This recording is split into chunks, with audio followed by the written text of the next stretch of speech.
Assalamualaikum warahmatullahi wabarakatuh. Perkenalkan, nama saya Andra Sikardo Ramadan dengan NIM 2207011038. Panggilan saya Andre. Di video kali ini saya akan menjawab soal luas dari Bapak Budi Santoso dengan mata kuliah Al-Islam. Di video kali ini dengan 7 soal yang diberikan Bapak Budi Santoso, saya akan menjawabnya satu persatu. Dengan soal yang pertama, yaitu jelaskan apa itu hukum sunatullah dan berikan contohnya. Sunatullah berarti tradisi Allah Subhanahu wa taala dalam melaksanakan ketetapannya sebagai rob yang terlaksana di alam semesta, atau dalam bahasa akademis disebut hukum alam. Sunnah atau ketetapan Allah antara lain selalu ada dua kondisi saling ekstrim: surga, neraka, benar, salah, baik, buruk. Contoh sunatullah adalah, saya mengambil contohnya yang terdapat dalam Al-Quran surat Yasin ayat 40, yaitu tidaklah mungkin bagi matahari mengejar bulan dan malam tidak akan mendahului siang. Kuasilitas adalah bagian dari sunatullah yang dapat dirasionalkan dalam akal pikiran manusia karena kehendak Allah, tidak dapat dijangkau oleh akal manusia. Maka Allah menciptakan sebab untuk akibat. Baiklah, itu untuk jawaban nomor 1. Untuk jawaban nomor 2, dengan pertanyaan, jelaskan tentang paradigma ilmu bebas nilai atau value free dan berikan contohnya. Dan saya menjawab adalah tuntutan agar ilmu pengetahuan dikembangkan hanya berdasarkan pada ilmu pengetahuan saja dan tidak boleh dikembangkan berdasarkan pertimbangan lain di luar ilmu pengetahuan. Contohnya, Pancasila sebagai paradigma berarti menjadikan Pancasila sebagai pedoman untuk menjalani segala aspek kehidupan. Dan untuk pertanyaan nomor 3, jelaskan tentang interkoneksitas dalam memahami ayat kauliyah dan kauniyah, berikan contohnya. Untuk jawaban nomor 3 adalah, secara garis besar Allah menciptakan ayat dalam dua jalan, keduanya saling menegaskan dan saling terkait satu sama lainnya. Hal ini membuktikan bahwa kemampuan manusia untuk memahami keduanya adalah keniscayaan. Allah tidak hanya memberikan perintah untuk sekedar memahami ayat-ayat Allah berupa kauliyah, tapi juga untuk melihat fenomena alam ini.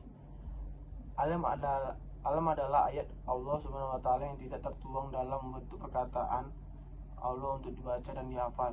Tetapi alam adalah ayat Allah yang semestinya dieksplor dan digali sedalam-dalamnya untuk semakin manusia mendekatkan diri kepada kemahakuasaan Allah Subhanahu wa taala. Contohnya kauniyah yang terdapat dalam surat Al-Alaq ayat 1 yang berbunyi Iqra bismi rabbikal ladzi khalaq. Artinya, bacalah dengan menyebut nama Tuhanmu yang menciptakan. Untuk kauniyah seperti fenomena yang terdapat dalam sekitar kita seperti peristiwa alam. Baiklah, untuk pertanyaan nomor 4 adalah, jelaskan tentang paradigma ilmu tidak bebas nilai atau value bound dan berikan contohnya. Untuk jawaban nomor 4 adalah memandang bahwa dalam pengembangan ilmu pengetahuan senantiasa terikat dengan nilai dan harus dikembangkan dengan mempertimbangkan aspek nilai. Misal, nilai kebenaran, nilai kejujuran, nilai kemaslahatan, nilai agama. Contoh, ilmu agama karena pengetahuan tentang agama dan ideologi. Baiklah, untuk pertanyaan nomor 5, jelaskan tentang kesatuan antara ayat kauliyah dan kauniyah dan berikan contohnya. Untuk jawaban nomor 5, kesatuan atau hubungan antara ayat-ayat kauliyah dan kauniyah adalah sangat erat sekali. Keterkaitannya terletak pada ayat-ayat kauniyah yang menjadi isyarat kebenaran pada ayat-ayat kauliyah.